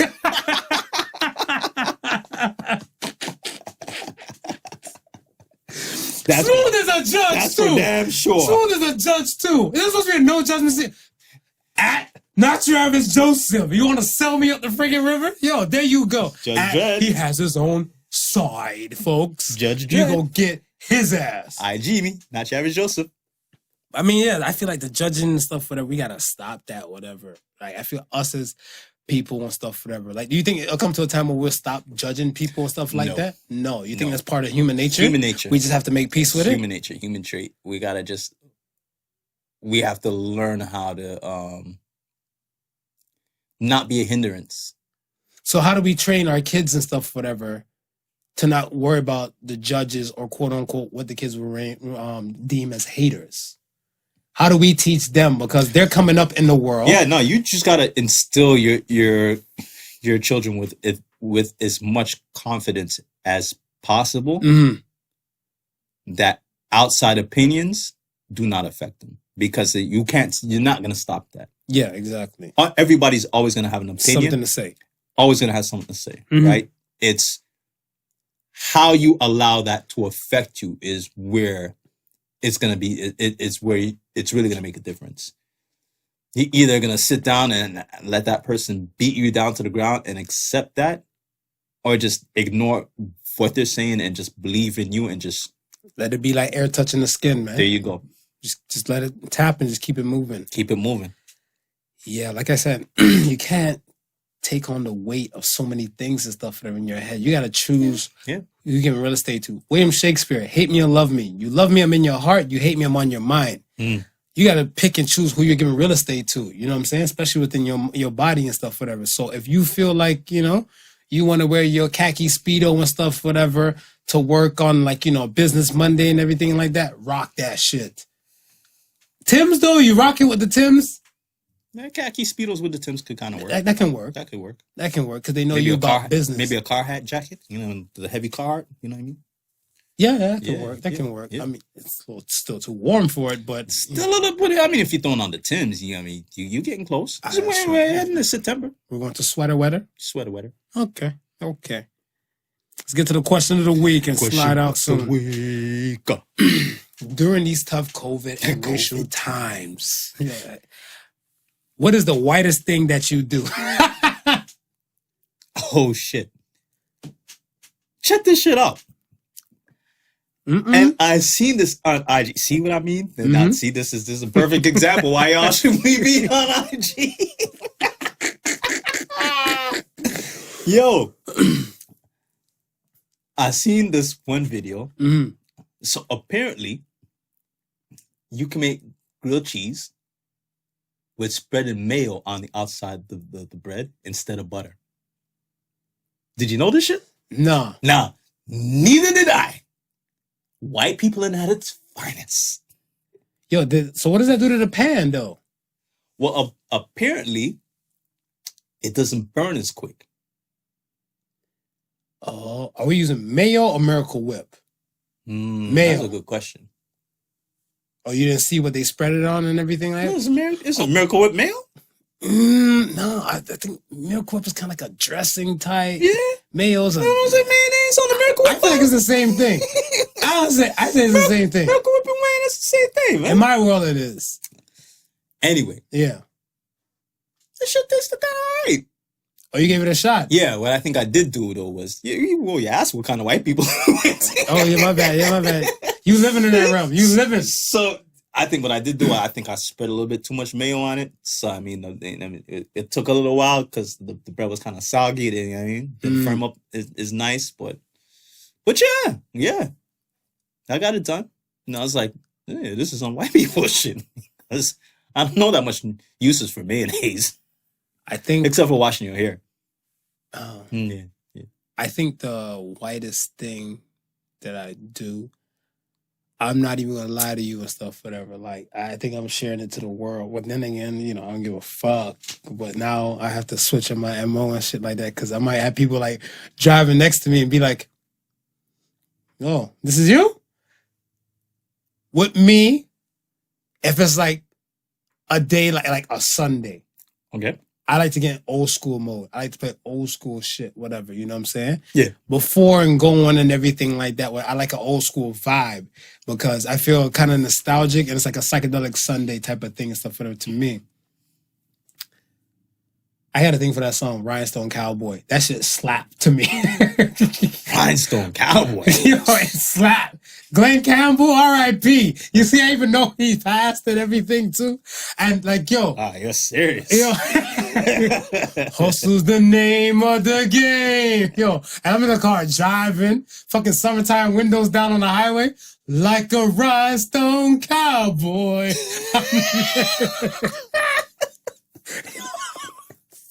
I'm getting judged the fuck up out of today. Yo, I fucking love that song. And the funny thing too is that one day I'm booming and jamming to this bitch on the 401 heading to the house. Some traffic came up. My volume is up. I got the windows down. So I got my volume to like the 40 mark and stuff, whatever. My shit maxed out at 50. Yeah. Cause I got the wind blowing through, left over my hair and shit. Yeah. And then I was like, fuck, traffic is slowing down. So I'm like, damn, I'm slowing down. People already hit stop on that side, stop on that side. Yeah.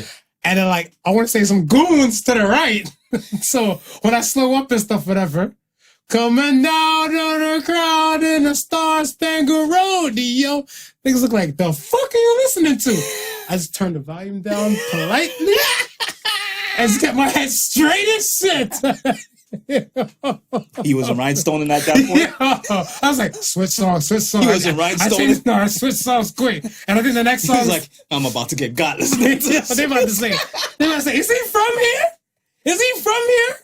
That's not black privilege right there. We about to get Carlton over here real quick. We about to get him. Yo, I shut that shit the fuck down and stuff, whatever. I was looking like, another day, I was driving on the highway. I'm like, man, I ain't fucking with that song no more because I want the traffic to hit me again. Yeah, nah, traffic will slow you up and you won't. Shit. So as soon as I see all the brake lights and stuff with her, switch songs before I even slow the fuck down. So I'm slowing down. Somebody next to me pull up. I'm like, what up? Get it. I'm switching my MO. I don't give a fuck. Oh, man. See, I can rock with that because growing up in Toronto, listen, until I was about damn near almost out of high school, is when we got our first black radio station. Okay. So there was a lot of listening to. So what's the time circa frame and stuff, whatever? Oh, jeez. When did Flow come about? I want to say maybe late 90s, early 2000s. Damn. Yeah. Damn. Yeah. So let's say like 98? Probably, maybe, I would say around there. Around there. Probably around there. Yeah.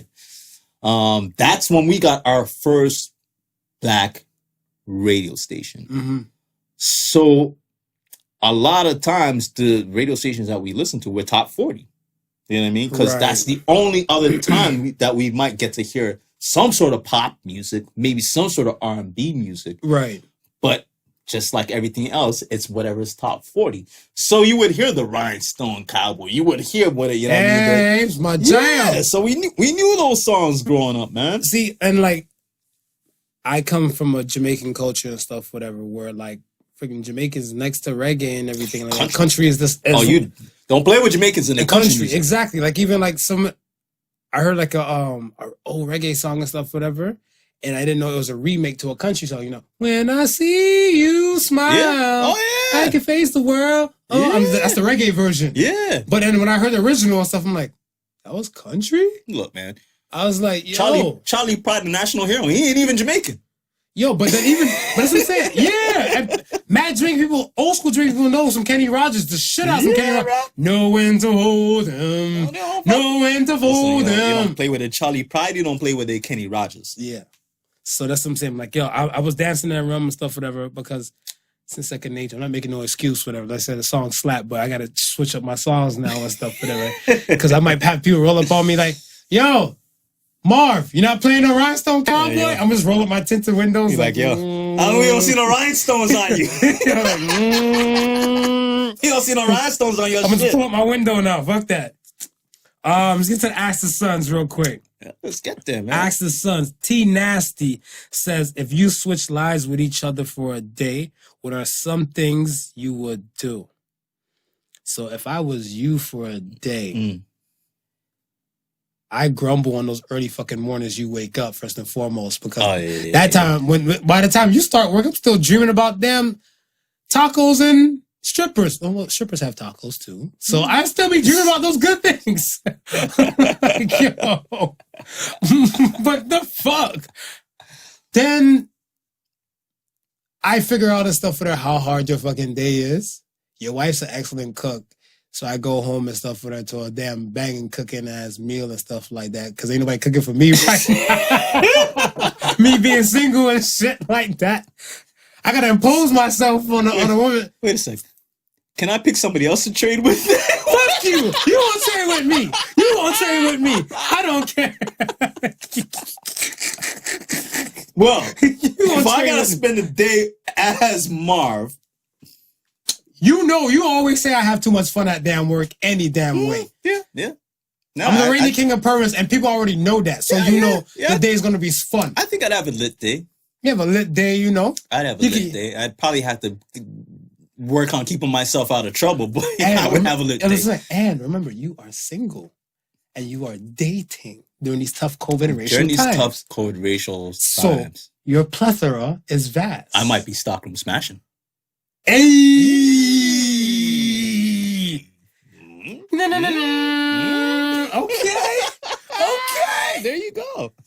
Okay. We are doing them Freaky Fridays. Okay, yeah, I'm down with that. Next one is Saki to me. I like that. Is it rude not to tip when you're ordering food for pickup? Hell no, it's not rude, man. No. Why the fuck am I tipping you for? I'm not staying in your establishment. See, at first, when you read the question, I was thinking of delivery, and even sometimes when delivery comes, I don't tip because they charge you for delivery. They charge for delivery, right? They charge for delivery. So then, when I was thinking, I was like, nah. But then when you said pickup, I'm like, super hell nah. Am I tipping me? I must be tipping me. I always said no tip. I went to a burger establishment the other day. They're like, yo, due to COVID, ain't nobody sitting the fuck in here. So you place your order, you keep it moving. And then when you went to go do the whole debit thing, the bitch says tip. I'm like, you're joking. No tip. And it's so funny that you mentioned that. Because I think some of those terminals are pre-programmed. Pre-programmed to do that. Because when I go to Superlicious, shout out to Superlicious. You ain't paying us for no ads, but y'all make some banging ass soup and some banging ass porridges. When I go to Superlicious, right? If they got one of the terminals, and on the terminal itself, it says hit enter 3 times. Oh, okay. Because after you hit it twice, then that whole tip thing comes up. So it's like, yo, ain't nobody in that tip. No, just hit it 3 times and get to where you're gonna pay and just pay. So yeah, some of those things I think are pre-programmed, but I think just like the government and the powers that be, we have to adapt to where the world is and stuff now. So if we're gonna be doing to this point and stuff, whatever, they need to make it more flexible to realize and stuff that like, okay, the pre-programmed shit for pickup, like, what the fuck? You gotta program this shit. That's gonna change. Yeah. That needs to change ASAP. Last question from Nisi_N. Do twins have the same size dick? Man, I've been debating this question all my damn life. No disrespect, no gay shit, but it's a valid question. I always had this thought, whatever. I'm like, y'all basically look alike. You think one twin has a bigger dick than the other one? I would assume if they're identical twins, probably everything is identical. That's what I'm saying. I mean, if you kind of wear the same shoe size and possible, there'd be a possibility that other extremities is probably similar in size. There's a thought. Let's start looking at some twins now. Be like, yo, what size shoe you wear? 10? What size shoe you wear? 11? Big dick twin. Don't let your brother see any of your girls. Be like, it's me, baby. Are you sure? It's me. You kind of came in like your brother. Nah. It is your brother. It feels bigger than it was last night. Well, we already here now. We might as well finish. we already here. Yikes. All right, man. With a little So Say the Sons. You got a So Say the Sons? And we'll usher them out the way. Let's hear that. What's going on? What you got for me? You ready for me? I'm ready. When people sleep on you, make sure you tuck them in. Don't wake their ass up? No, don't wake them. Don't wake them. So Say the Sons. Let them sleep. So says the Sons. I think I was kind of semi-saving this and stuff for like a pivotal episode. Like, 100 would be great because that's the 100 mark, whatever. Yeah. And we're in triple digits and stuff, whatever, as of like next week. Yeah. But I look at it like this. To get to 99 is a feat. Oh, for sure. To get to 99 is a feat. And I am grateful to you for the opportunity and all the above and stuff for you to choose me as your running mate. I'm not no Kamala Harris, and I ain't calling you no Joe Biden and shit. Well, But, I got a little Jamaican in me. Whatever, so I can fly. That's what she said. Hey, but she got some white in her. She got WAP in there. She get WAP. That white-ass penis. So, I don't know, though. But, I mean, the opportunity and stuff, whatever, is great. And I want to say a lot of times stuff, whatever, like I hear some side talking and stuff from other peoples and shit like that, whatever. Yeah. That might come at me and stuff, and they're like, I feel like we're a proper balance for each other. Yeah. A lot of times and stuff, whatever. And I feel like our dynamic and stuff works well. Yeah. And then so when I hear people and stuff, whatever, come at me and stuff, they're like, yo, you can do it and stuff without Smooth. I'm like, impossible. I can't do Podical Sons without Smooth. Or you can do your own thing. I'm like, impossible. Right now, that's not even a thought. Yeah. Whatever, right? And vice versa and stuff. I don't know if you hear that shit, but I'm like, on my side and stuff, whatever, I'm like, yo, don't sleep on Smooth. You underestimate his capabilities and stuff, whatever, and his thought process and his logic and everything like that, whatever. Yeah. So I'm like, y'all gonna sleep on Smooth? Yo, sleep on him. We'll tuck you in together. Well, it's funny when you say these things, Marv, because it's like I'm literally deaf to the outside world when it comes to this. I think the proof is in the pudding. Exactly. Our numbers are growing. Yep. We're getting more engagement. Definitely. We are consistent as hell. 99 episodes to prove. 99 episodes. This is probably the one where I can honestly say I look at the podscape, the podcast landscape with a different set of eyes now. You know what I mean? It's like a lot of the stuff, there's a lot of growing pains that we went through, getting equipment together, trying to get right things to work.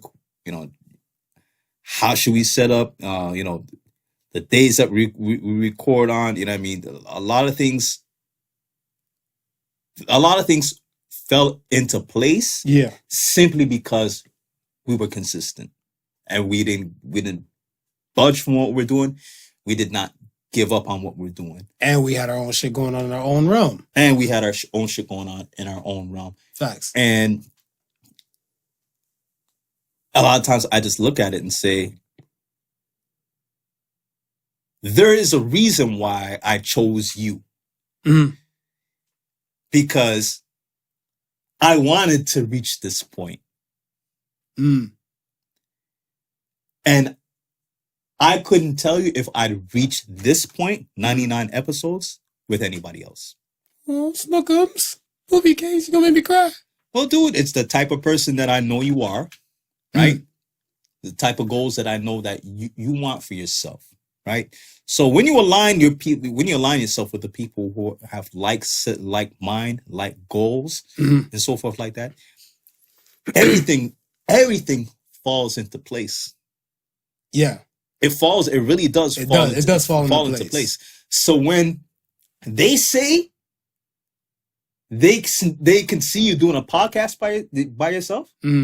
Oh, the thought of that is already there. Right. You know what I mean? Right. Like the thought of you doing multiple stuff is already there. Yeah. The thought of me doing multiple stuff is already there. Right. What we're doing now is we're laying the foundation for that stuff. Pretty much. That's it. Pretty much. We're not looking to depend on anybody else. We're looking to do this from us. We'll build it from the ground up. We go through all the mistakes together. Preach. We learn everything together. Preach. And then when we're ready to expand, we know tons of things to do. Exactly. Ways to expand. Ways to help grow what we already started. You know what I mean? So sleep, man. Don't wake up. We'll sleep. tuck you in. Night, sleep, man. Don't wake up. Keep your butthole tight. Yo, once again, thank you for listening to the Podical Sons. Remember, the difference between genius and stupidity is that genius has its limits. Peace and love, y'all. The Podical Sons was not your average Joseph and Sofa King Marvelous.